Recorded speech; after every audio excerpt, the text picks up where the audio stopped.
پہلے تو جو آپ کی سٹرگل گویا کہ لاہور سے نکلے آپ اور پھر آپ نے دنیا کو فتح کرنے کا سوچا، کیا آپ کو خوف تھا کہ ہم جا رہے ہیں دیار غیر میں، نہ زبان جانتا ہوں نہ میرے پاس کچھ ہے؟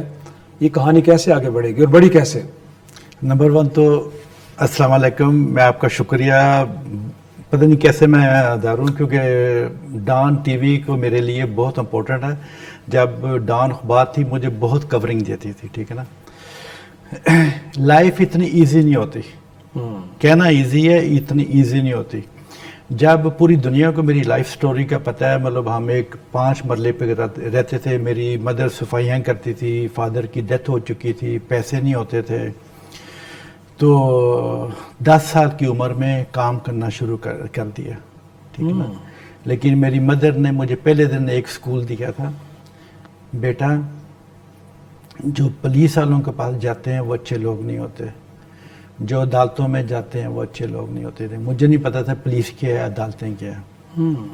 بعد میں لائف شروع ہو جاتی ہے، پھر چلتی ہے۔ ہمارے گھر پہ بہت مصیبتیں تھیں، کام بھی کرنا تھا، پڑھنا بھی تھا، اور میری ایک سسٹر بھی تھی اور ایک بھائی تھا، وہ تو گھر چھوڑ کے چلے گیا تھا، اس نے اندرون سے ایک لڑکی سے شادی کی، وہ گھر چھوڑ کے چلے گیا تھا۔ یہ فیملی میں ہوتی رہتی ہیں ساری چیزیں۔ لیکن پھر پاکستان میرے لیے کافی مشکل مصیبتیں شروع ہو گئی تھیں، کیونکہ میں جب سائنس کالج میں پڑھتا تھا، پھر گورنمنٹ کالج میں چلے گیا تھا، تو میں نے بی اے بھی کرنا تھا، پیسے نہیں ہوتے تھے۔ انارکلی بھی میں پیکٹ اٹھاتا تھا، کام کرتا تھا، ریڈی چلاتا تھا۔ میں نہیں چاہتا تھا میرے دوستوں کو پتہ چلے، مطلب اچھا، دن میں پڑھنا، شام میں جا کے مزدوری کرنا، اور داتا صاحب جا کے لنگر کھانا۔ اچھا، وہاں سے کچھ چاول مل لے، وہ سائیکل پہ گھر بھی لے جاتا تھا میں، کیونکہ ہمارے پاس کھانے کے لیے بھی اتنی چیزیں نہیں ہوتی تھی۔ پھر میں باہر چلے گیا کیونکہ میرا ایک دوست تھا وہاں پہ، تو مجھے ایم بی اے کرنے کا بڑا شوق تھا، لیکن وہ میں نہیں کر سکا کیونکہ میں کر بھی نہیں سکتا تھا، کیونکہ وہاں پہ وہ پیسے چاہیے۔ پھر جب آدمی پیرس پہنچتا ہے تو وہ کہتا ہے یار نہ پیسے ہیں، نہ زبان ہے، تو نہ گھر ہے، تو کریں کیا؟ کریں کیا؟ انڈر گراؤنڈ میٹرو جو ہوتی ہے -10 ٹیمپریچر تھا، میں وہاں پہ زمین پہ سوتا تھا، وہ ایک ٹیچی کے سر پہ اٹھایا ہوتا تھا، اس زمانے میں وہ دوسرے ٹیچی کیس نہیں تھے، اور میں ڈرتا تھا کوئی ٹیچی کیس نہ لے جائے، نہ زبان، نہ پیسے، نہ کچھ، گاربیج ڈھونڈنا کچھ کھانے کے لیے مل جائے جو لوگ پھینک جاتے ہیں، اتنا میں پتلا سا ہوتا تھا۔ 2 ماہ کے بعد پھر وہ میرا ایک دوست مجھے ملا، دوست نے ایک پاکستانی ملا میٹرو میں، میں نے رونا شروع کر دیا۔ وہ کہتا ہے کہ میں کہ یار مجھے پتہ نہیں، میں نے کام کرنا ہے، میرے پاس پیسے نہیں ہیں، کام میں کیسے ڈھونڈوں، مجھے تو زبان بھی نہیں آتی۔ وہ مجھے فیشن ایریا میں لے گیا۔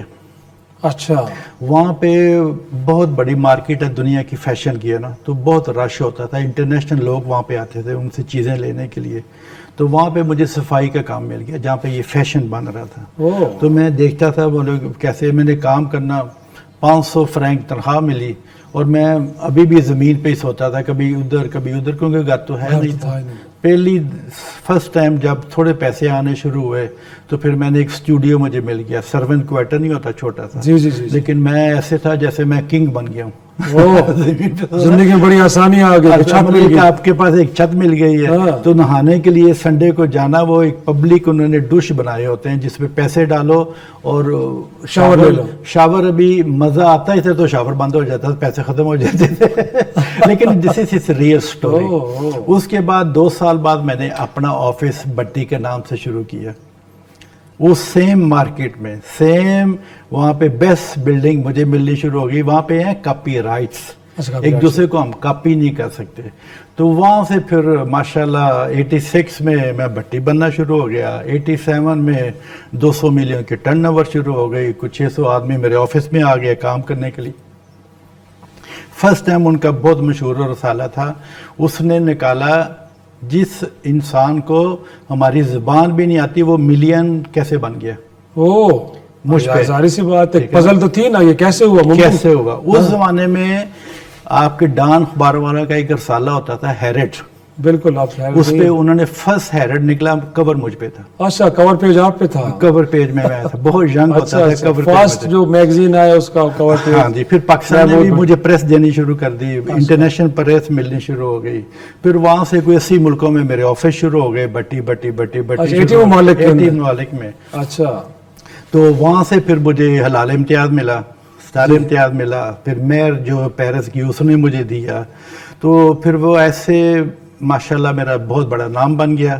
لیکن یہ نام جب بنتا ہے نا تو انسان کو اپنا ہیڈ جو ہے نا بالکل ایسے رکھنا چاہیے، ایک دم پاگل نہیں ہو جانا چاہیے. پیسے آ گئے ہیں تو میں فرعون بن جاؤں، میں لوگوں کو یہ کر لوں.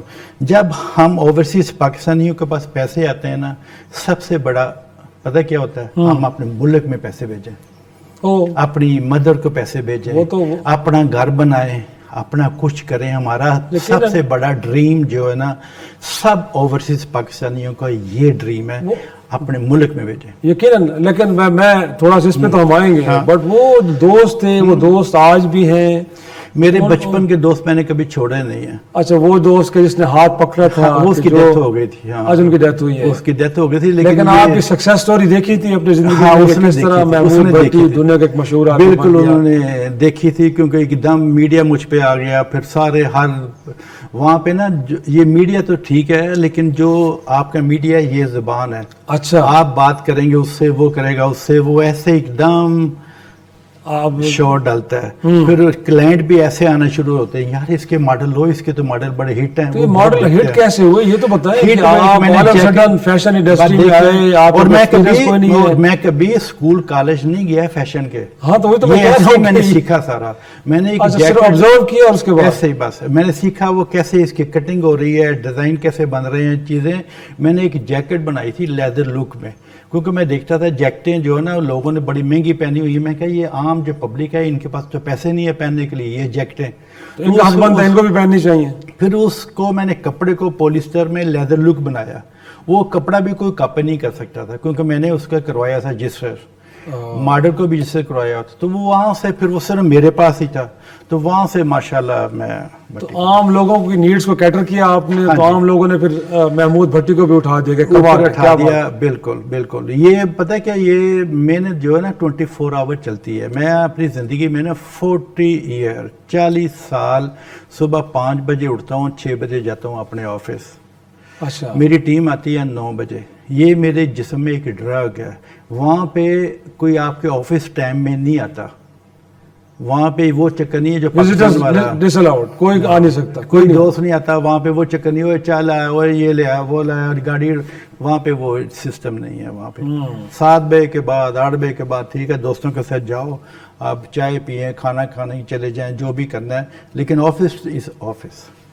اور انفیکٹ اب کتنے ورکرز آپ کے پاس ہیں، اور وہ ورکرز بھی آپ کی فیملی کی طرح ہیں؟ کیسے آپ کے ساتھ وہ میرے جو ورکر ہیں نا، میں کبھی مجھے چھوڑ کے نہیں گئے. اچھا، جو آیا تو پھر واپس نہیں گیا؟ واپس کبھی نہیں گیا. وہ ریٹائرمنٹ پہ ہی جائے گا، ورنہ مجھے چھوڑ کے نہیں جائے گا. ابھی بھی میری جو ٹیم ہے نا، ابھی بھی میں نے وہ چھوڑ کر گئی ہیں، کام بھی نہیں، وہ ریٹائرمنٹ پہ چلے گئے. میں فون کروں گا 1 سیکنڈ سے پہلے میرا فون کر کے کام کریں گے. وہ میرا آفس چھوڑ گئے لیکن میرے ساتھ ہیں. وہ میں اپنے ورکر جو ہے نا، میں ان کو اپنی فیملی بنا کے میں رکھتا ہوں. میں ان کے ساتھ کوئی بدتمیزی، میں بوس بن کے کبھی نہیں رہا ان کے ساتھ. اچھا، ایز اے فادر فگر کے طور پہ آپ ان کو لک آفٹر کرتے ہیں؟ ہاں بالکل. میرے گھر پہ بھی جو لڑکے ہیں ادھر پیرس میں یا لاہور میں، تو وہ میری فیملی ہے، میں ان کے ساتھ رہتا ہوں.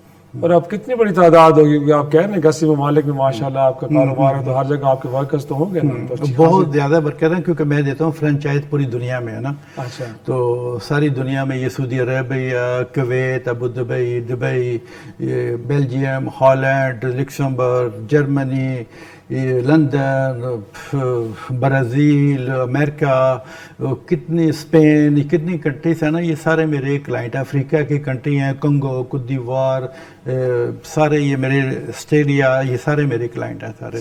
ان کو فرنچائز ہم دیتے ہیں.